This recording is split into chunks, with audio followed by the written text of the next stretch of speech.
Cystic fibrosis, CF, is a complex multisystem disease caused by defects in a single gene. Pulmonary manifestations are responsible for most of the morbidity and mortality, and the hallmark of the condition is progressive and irreversible bronchitis and respiratory failure.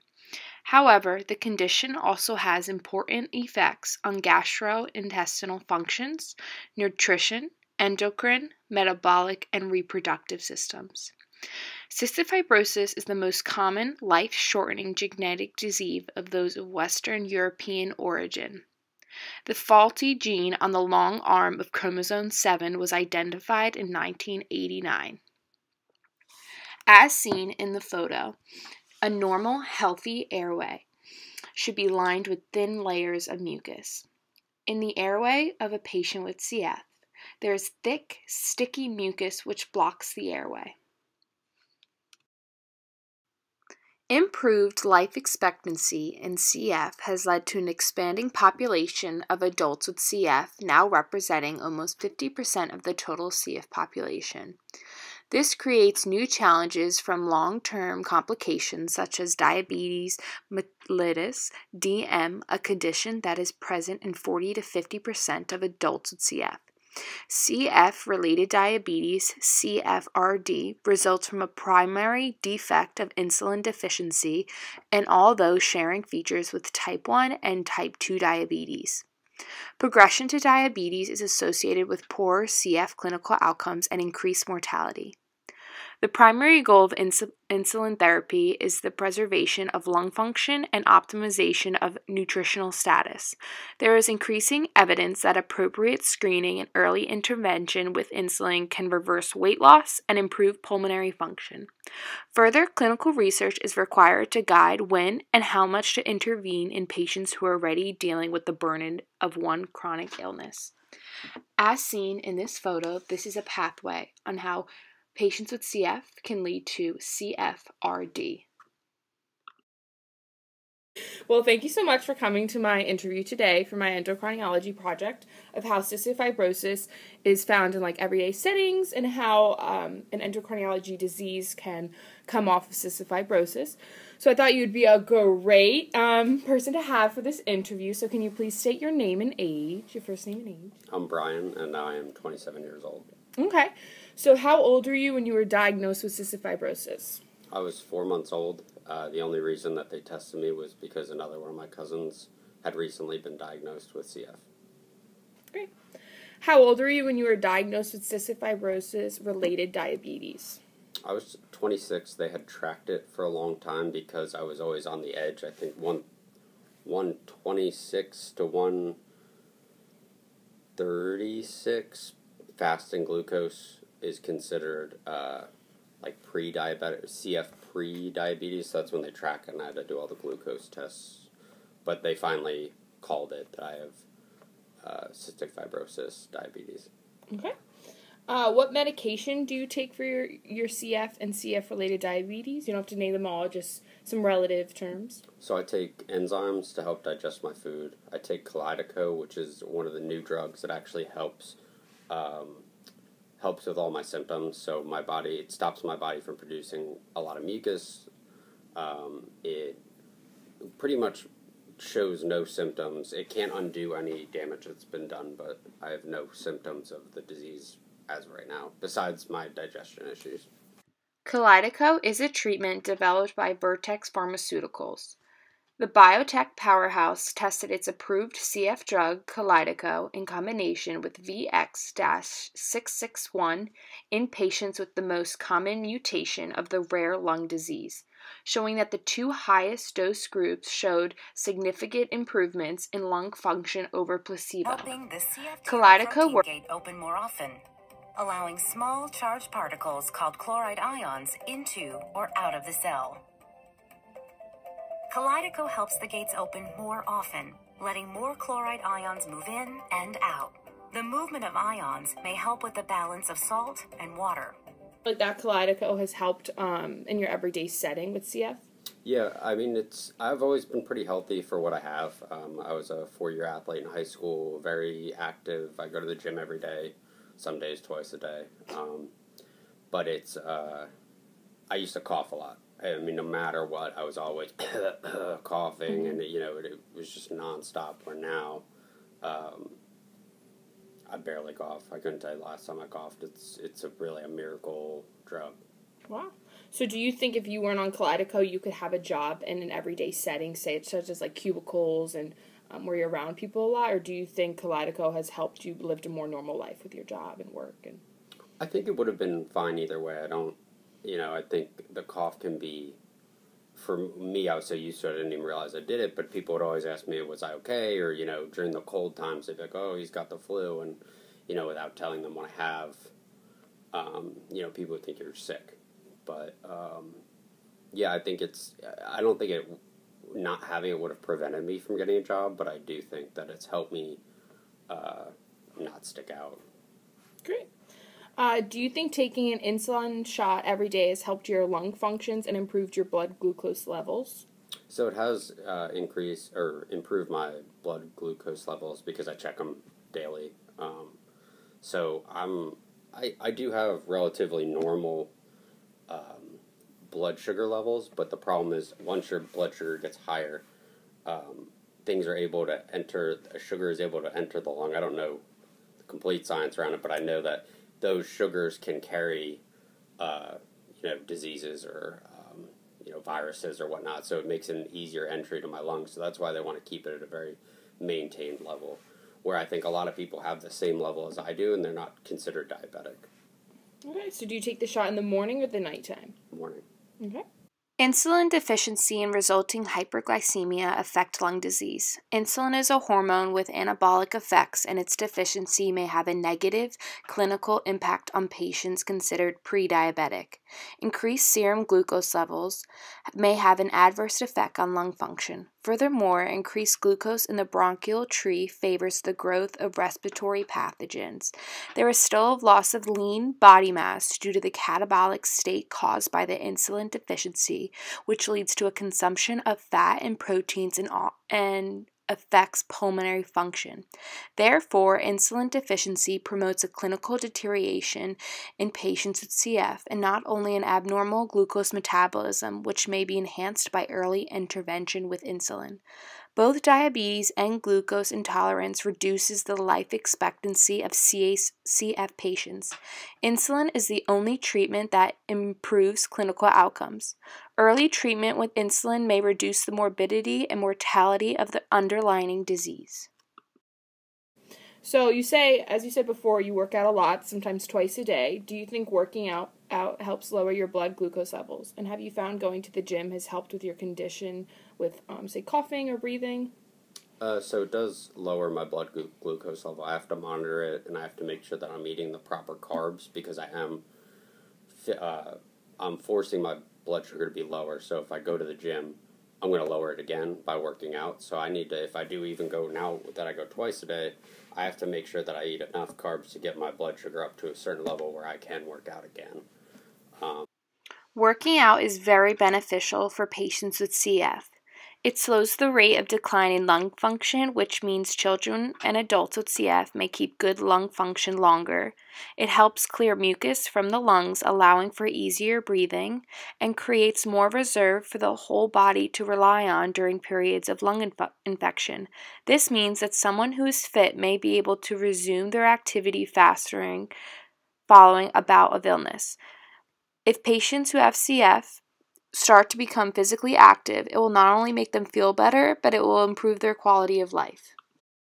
So that goes right into our next question. Have you changed your diet because of your cystic fibrosis-related diabetes? No, so they actually recommend that you don't, because cystic fibrosis, there's a correlation between your mass and your lung function, so they highly recommend not going on a diet. Kalydeco actually has an aspect in it that makes you gain weight.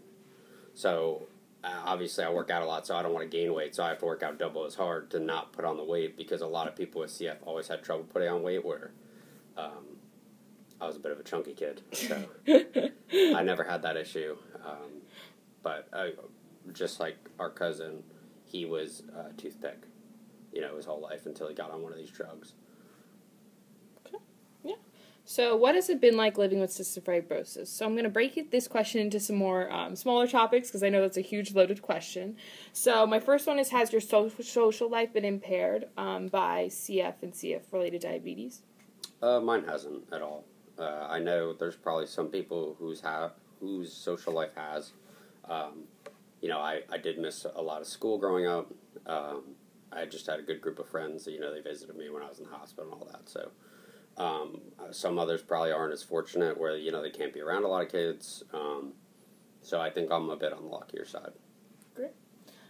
Do you believe, there's a stigma around CF? And if so, have you, ever been exposed to it? Or have you seen, other CF patients been exposed to it? I don't think so. The funny thing is a lot of people don't know what it is. Okay. You say it and someone hears it and it's a big word. So people go, oh no. And then they look at you and they go, what is that? Mm-hmm. So there's not a lot of exposure out there. We watched a video on it when I was in 2nd grade or 4th grade. But it was one of those quick videos and then you don't hear about it again because not a lot of people have it or they don't share it. They don't have to. So yeah. So have you ever been discriminated because of your CF, such as the workplace or in your social life? No. I don't tell work I've got it unless if I were to get sick. The way that the work environment is these days, that if you have a medical issue and you tell them you have to go to the doctor 4 times, they can't even ask why legally. So it's, you kind of let them know, I got a few doctor's appointments coming up, and, as long as you do your work, no one's going to ask why. Title I of the Americans with Disability Act blocks private employers from discriminating against suitable people with disabilities, including those with a mental illness, when they are applying for jobs and have a job. The rule also protects people with disabilities and mental illnesses in situations related to promotions, firing, payment, and other freedoms of employment. So, if you could go back and tell your younger cystic fibrosis self something, what would it be? Rock on. Can you expand on that, please? Or I probably would have told him a couple of sports games to bet on. Oh my god. I mean in the healthy aspect of this won't ever stop you in your life, or... There isn't much to say just because that's the way my mother was. She's constantly saying, this isn't going to stop you. She made sure that I could do everything every other kid did. Yeah, definitely. So I don't, not a lot of advice to younger me. I think, everything I've done up until this point got me to where I am, which got me this booming interview. So what advice would you give to other cystic fibrosis patients? That's a good question. I think kind of similar to just don't give up, don't stop dreaming. It's, I think everyone...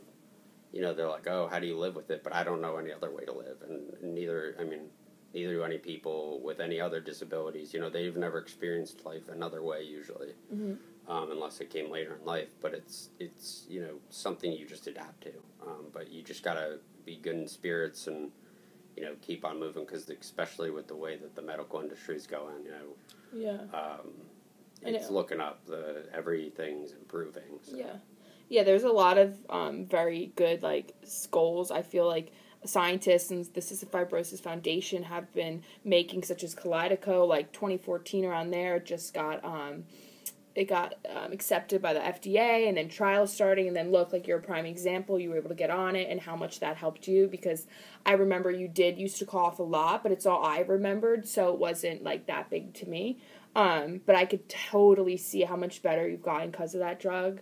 They're looking at CRISPR now, too, which is a huge gene editing where they could go in, change some genes. Yeah. So, that's on the horizon, too. So, the life expectancy has totally skyrocketed since, exposure and the communities are more, bringing attention to this disease and how much, funding it needs and research. So, I feel that's really important. I know those are, I'm very hopeful when I read that and do more research on it for this interview that you were on.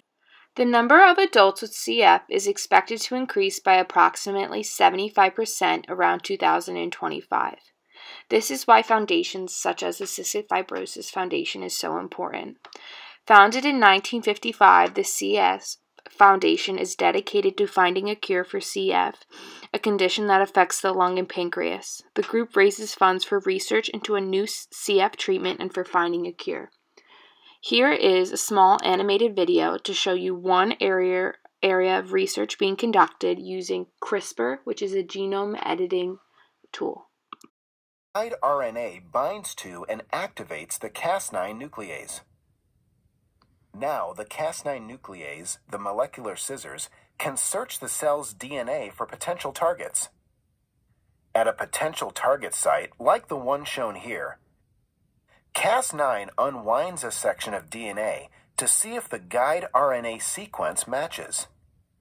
If the DNA sequence matches the guide RNA, the Cas9 nuclease cuts the DNA to create a break in the strands.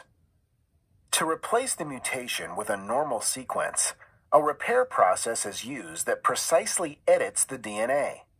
For this editing process to work, a short piece of DNA template that contains the desired normal gene sequence is introduced into the cell. The cell uses this fragment as a template and copies the new sequence as it repairs the broken DNA. Once the first strand has been repaired, the template falls away. Do you have any goals you hope to see in the future for patients with CF and research and whatnot, or?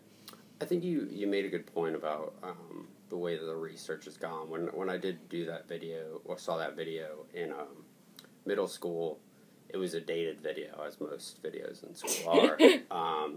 And it said that there was a 50% chance of making it past 18. Well, and look at you now. 11-year-old Brian wasn't very happy with what he heard. You can imagine how happy my mom was with the schooling, especially because at that point, everyone in school knew I had it. Mm-hmm. So it wasn't, probably wasn't appropriate to make me watch that. But I just hope that they keep on improving. They just came out with a new drug. It just got FDA approved, but it's a Kalydeco for other strands. Oh, it's amazing. So it also works for my strand, but it will. I probably won't switch because Kalydeco specializes on my strand, where this one has kind of it's almost like a catch-all. Okay. Where it's better to have the stronger dosage of Kalydeco directly in my strand than the other one. Yeah. But I just keep that they keep on going and keep on with the gene mutation and all that because it's... Yeah. Thank you. All right, thank you. Brian, our interviewee, is a great example of how his disease of CF resulted into an endocrine disorder of CF-related diabetes. I hope what you, as the viewer, can take away from this video is how important further research is needed for CF to save so many lives, including my brother's. Please continue to raise awareness and donate your time and money, no matter how large or small, for any CF foundation near you. I would like to end this video with some wise words by Josh Shipp. You either get bitter or you get better. It's that simple. You either take what has been dealt to you and allow it to make you a better person, or you allow it to tear you down. The choice does not belong to fate, it belongs to you. Thank you very much.